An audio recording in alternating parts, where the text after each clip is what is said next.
નમસ્કાર, કલમયુદ્ધ સમાચારની સાથે હું છું આપની સાથે પાયલ બામભણિયા। તો જોઈએ આજના મહત્વના સમાચારમાં।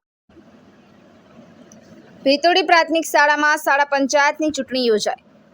ફતેપુરા તાલુકાની નાની ઢટેલી સીઆરસીમાં આવેલી ભીતોડી પ્રાથમિક શાળામાં શાળા પંચાયતની ચૂંટણી યોજાઈ। બાળકોમાં અત્યારથી જ નિષ્ઠાવાન, પ્રામાણિક, ઈમાનદાર, નેતાગીરીનો ગુણ વિકસે એ હેતુથી શાળા પંચાયતની ચૂંટણી યોજાઈ, જેમાં સમગ્ર ચૂંટણી પ્રક્રિયાને આવરી લેવામાં આવી। જાહેરનામું બહાર પાડવું, ફોર્મ ભરવું, ફોર્મની ચકાસણી કરવી, ફોર્મ પર ખેંચવું, સમરસ વર્ગ બનાવવો જેવી પ્રક્રિયાઓ બાદ તારીખ 2/7/2024 મંગળવારના રોજ 2 થી 4 કલાક દરમિયાન મતદાન પ્રક્રિયા હાથમાં ધરવામાં આવી, જેમાં પણ તમામ પ્રકારની વ્યવસ્થા ગોઠવવામાં આવી।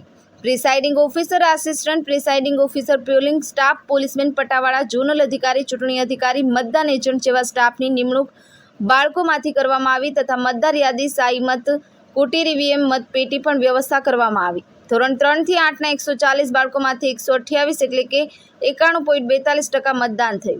ત્યારબાદ મતગણતરીની પ્રક્રિયા હાથ ધરવામાં આવી, જેમાં 5 ઉમેદવારોમાંથી સૌથી વધુ મત વિક્રમભાઈ પારગીને 58, કૌશિકભાઈ કલારા અને 28 આશિષભાઈને 23 મતો મળ્યા હતા।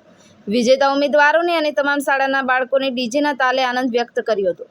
ત્યારબાદ બાળ સંસદની રચના કરવામાં આવી, જેમાં જુદી જુદી સમિતિઓની મંત્રીની વરણી કરવામાં આવી, જેમાં પાણી મંત્રી, પ્રાર્થના મંત્રી, સફાઈ મંત્રી, ભોજન મંત્રી, આરોગ્ય મંત્રી, પ્રવાસ પર્યટન મંત્રી જેવા ખાતાઓની ફાળવણી કરવામાં આવી।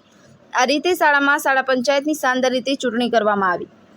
બ્યુરો ચીફ આંબારામ કે ખાટ સાથે કેમેરામેન કપિલ બારિયા, કલમયુદ્ધ સમાચાર, દાહોદ।